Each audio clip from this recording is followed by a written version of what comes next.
तो welcome to my YouTube channel and Facebook पर भी आपको वीडियो मिल रही होंगी एंड यूट्यूब पर भी मैं अपलोडिंग कर रहा हूँ। ओके, जितने भी मेंबर्स देख रहे हैं उनका तो भला हो ही जाएगा, नहीं देख रहे हैं उनका भी भला नहीं हो सकता, कभी ना हो सकेगा। क्योंकि मैं तो इम्पोर्टेंट टॉपिक्स बताता हूँ, ठीक है, जो मैंने जब याद किया था उस टाइम का है जी, ठीक है, पिछली साल। और जो अब करना है वो भी यही आएगा, उसमें से अलग ना आने का, ठीक है।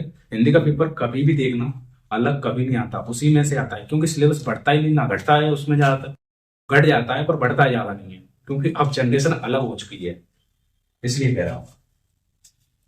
ठीक है, तो ये पार्ट है हमारा, पार्ट दो, अशोक के फूल। अशोक के फूल में क्या होता है कि अशोक के फूल ने जो प्रतिभा जो बोली है वो किसके ऊपर बोली है, ठीक है। जो अशोक के फूल पार्ट है वो क्या है, जो पार्ट है वो क्या है, किसके बारे में बात की है अशोक के फूल। देखो अशोक के फूल इसमें है, नहीं अभी जरा अशोक के फूल।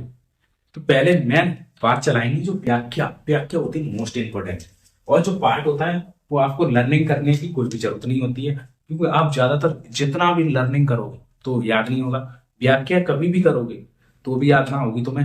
एंड आपको स्टोरी याद करनी है उसकी, मान लो स्टोरी, आपको मोस्ट इंपोर्टेंट स्टोरी याद करनी है, ठीक है। वीडियो लंबा हो सकता है पर आपके पेपर की तैयारी हो जाएगी। एंड ये जो मैं बोल रहा हूँ जो 1 घंटे में है वो आपको 3 घंटे मिनिमम देना होगा, क्योंकि आपको लिखना होगा, ये करना होगा, वो करना होगा, तो आपको मेरे हिसाब से 3 घंटे मिनिमम देना होगा। क्योंकि जब पेपर देने जाओ ना, तो जो मैंने नोट्स भेजे हैं आपको, यहाँ अभी दे रहा हूँ स्पीच, वो आपको एक बार देख के जानी है। अगर नहीं फंसे तो मेरे तरफ से एक और गारंटी ले जाना, ये चैनल ही बंद कर दूंगा यार नहीं फंसा तो, और क्या बताऊं। तो चलो चलते हैं अपने टॉपिक्स पर। अशोक के फूल भारतीय साहित्य में और इसलिए जीवन में भी इस पुष्प का प्रवेश और निर्गम दोनों ही विचित्र नाटकीय व्यापार है। ऐसा तो कोई नहीं कह सकता कि कालिदास के पूर्व पारक वर्ष। हाँ, जो इनके लेखक कौन है, अशोक के फूल के जो लेखक हैं वो कौन है बताइए, नहीं पता तो इसमें दे रहा प्रसंग व्याख्या। द्विवेदी युग अशोक के फूल वृक्ष की महानता पर प्रकाश डालते हुए कहते हैं कि प्राचीन भारत साहित्य में अशोक के वृक्ष का पर्याप्त उल्लेख मिलता है। अनेक ग्रंथों में उनके उसके महत्व का प्रतिपादन किया गया है। साहित्य क्योंकि समाज का संपूर्ण एंड तर्पण होता है, अतः साहित्यिक में अशोक की महानता के प्रतिपादन से यह स्वयं ही सिद्ध हो जाता है कि तत्कालीन जनजीवन में अशोक को महत्वपूर्ण स्थान प्राप्त था। इसके बाद के साहित्य में अशोक के वृक्ष का उल्लेख प्राय नहीं मिलता, जिससे स्पष्ट हो जाता है कि बाद में जनजीवन में भी अशोक का महत्व नहीं रह गया था। साहित्यिक और जनजीवन दोनों में इस प्रकार से अशोक प्रवेश करना है और फिर अचानक। तो कालिदास साहित्यिक में अशोक का प्रचलित से उल्लेख मिलता है। लेखक का मानना है कि यह कहना तो कठिन है कि जिससे पहले भारतवर्ष में अशोक का नाम कोई नहीं जानता था, किंतु इतना निश्चित है कि उसका महत्व जनजीवन में नगण्य ही है था। कालिदास के अपने काव्य ग्रंथों में अशोक की जैसी मोहक छटा और कोमलता, सुकुमारता का वर्णन किया है, वैसा वर्णन जिससे पहले की साहित्यिक में कहीं ना कहीं मिला, जिससे पहले यदि कहीं उसका उल्लेख प्रवेश करना मोहल, यानी इसमें बताया गया अशोक के फूल की जो मान्यता थी वो उसके बारे में बता रहा है, ठीक है, कैसी मान्यता रही है। उससे पहले अशोक के जो फूल, अशोक का वृक्ष, उसे कोई नहीं जानता था, उसके बारे में जो बात की गई है वही है इसमें, ठीक है।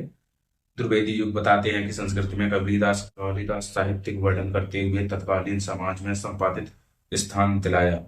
यानी जो अशोक का पुल था, जो कालिदास हैं, उन्होंने अशोक के पुल को मान्यता दिलाई। इसके बारे में बताया है। मानव, ये आई थी मानव जाति की दुर्गम, मोस्ट इंपॉर्टेंट थी। लेखक मनुष्य की जनजीवन शक्ति पर प्रकाश डालते हुए कह रहा है कि मनुष्य जाति की कठिनाई से दबाई जाने वाली क्रूर विचारधारा के हजारों वर्ष के इतिहास को भली भांति देखा जा रहा है।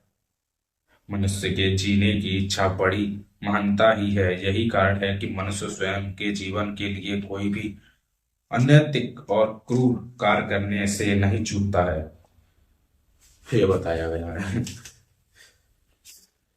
ठीक है, तो इसमें क्या है, अशोक के फूल की वर्णन, यानी जो बात हुई है इसमें अशोक के फूल की बात हुई है। ठीक है, तो आप समझ गए होंगे। अब चलते हैं इन्हीं का वर्णन करते हैं। चलो, अशोक के फूल, अशोक के फूल आचार्य हजारी प्रसाद द्विवेदी।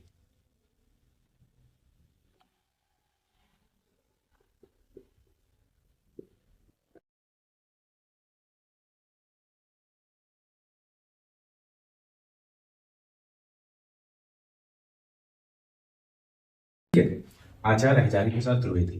तो चलो आगे पढ़ते हैं। साहित्यिक, साहित्यिक डालने के बाद क्या करना है, डॉक्टर आचार्य हजारी प्रसाद द्विवेदी जी का जन्म एक ब्राह्मण परिवार में हुआ था। जो कौन थे, आचार्य हैं तो ब्राह्मण परिवार में जरूर रहेंगे। ठीक है, परिवार में सन 1907 ईस्वी में हुआ था। कितने में, 1907 ईस्वी में।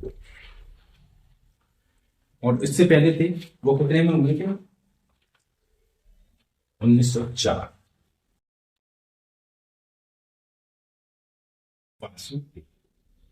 वासुदेव 1904 की, और ये है 1907 के। आचार्य हजारी प्रसाद त्रिवेदी जी कितने के, 1907 के। ठीक है, देखो चलो चालू करते हैं। डॉक्टर हजारी प्रसाद त्रिवेदी जी का जन्म एक ब्राह्मण परिवार में हुआ था। इनका जन्म सन 1907 ईस्वी में बलिया जिले के छपरा नामक ग्राम में हुआ था तथा इनके पिता का नाम अनमोल त्रिवेदी था। अनमोल, अनमोल, ठीक है, अनमोल त्रिवेदी था। और संस्कृत में ये त्रिवेदी जी था, और ये संस्कृत और ज्योतिष के प्रकांड विद्वान थे। संस्कृत के तो सभी होते हैं, मिनिमम बता दो। और इसमें और क्या दे दिया, ज्योतिष, ज्योतिष भी होते ही हैं, मिनिमम कम होते हैं। और इन्होंने काशी हिंदू विश्वविद्यालय से ज्योतिषाचार्य की उपाधि प्राप्त की। किसकी, ज्योतिषाचार्य की। और ज्योतिषाचार्य एंड इसमें त्रिकांड ज्योति के विद्वान थे, सही बात है, उपाधि प्राप्त। और वर्ष 1940 और 1950 ईस्वी तक हिंदी भवन के निदेशक के रूप में रहे। और वर्ष 1950 ईस्वी के बाद ये काशी के हिंदू विश्वविद्यालय हिंदी विभाग के अध्यक्ष बने। सेम कहानी लग रही है वासुदेव की और इनकी भी। ठीक है, ये आधुनिक युग के शुक्ल के श्रेष्ठ निबंधकार, उपन्यास और विख्यात के रूप में आचार्य हजारी प्रसाद द्विवेदी जी हैं तथा हिंदी गद्य के क्षेत्र में इन्होंने विधाओं और गीत की रचनाएं की। वर्ष 1957 ईस्वी में इन्हें पद्म भूषण की उपाधि से सम्मानित किया गया। और ये निबंधकार आलोचना के रूप में प्रसिद्ध थे। और सन 1989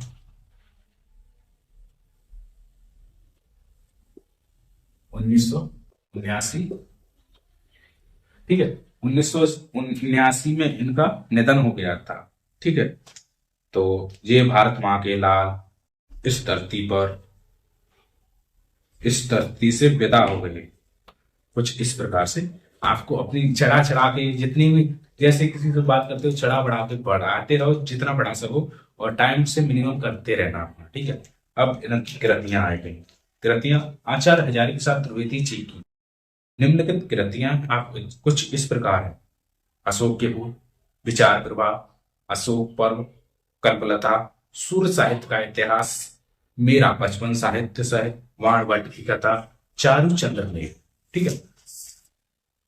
और क्या है, अनाम दास का पोथा, लाल कन्नेर, भाषा शैली, विचारात्मक, गवेषणात्मक, भाषा शैली में व्याख्यानात्मक, सूत्रांतरात्मक, वार्तात्मक।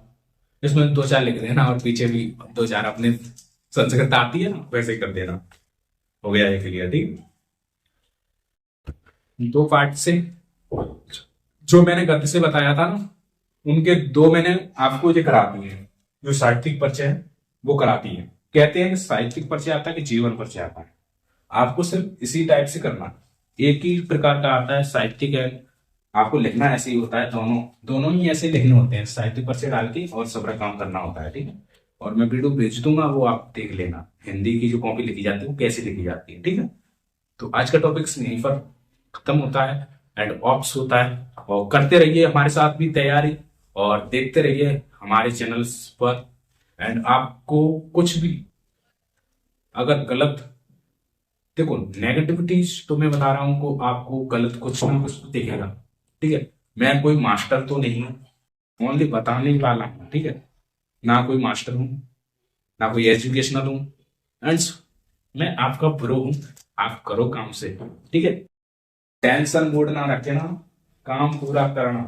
ओके, तो कर लेना। और इसकी स्क्रीन पर मैं दिखा दूंगा क्या क्या मैंने जो आपको बताया वो स्क्रीन पर दिखा दूंगा, आप लिख लेना, कोई बात नहीं, हो जाता है कभी कभार। क्योंकि आज हो गई है 12 तारीख, 12 और 22 कितना 10 मिनट एंड 10 रह गया है। क्योंकि मैंने टॉपिक्स करा दिए 2, 3, 1, 4, 1, तो तब तक तो हो जाएगा। अब आप कहोगे कि सबरे पेपर की तैयारी कैसे करूं, वो भी हो जाएगा। शांति से मन को शांत रखिए, योगा करिए, सब हो जाएगा। ठीक है। बस अपना राइटिंग दे करिए, टेंशन बिल्कुल ना लें, स्ट्रेस बिल्कुल ना लें। स्ट्रेस लोगे दिमाग खराब होगा, दिमाग खराब होगा तो काम में मूड नहीं लगेगा। अगर पेपर भी देने जाओगे, ऐसे ही देने जाओगे तो भी खराब हो जाएगा कि ये नहीं आ रहा, वो नहीं आ रहा, ये मैंने कुछ भी याद नहीं किया, ये हो जाएगा पेपर सब।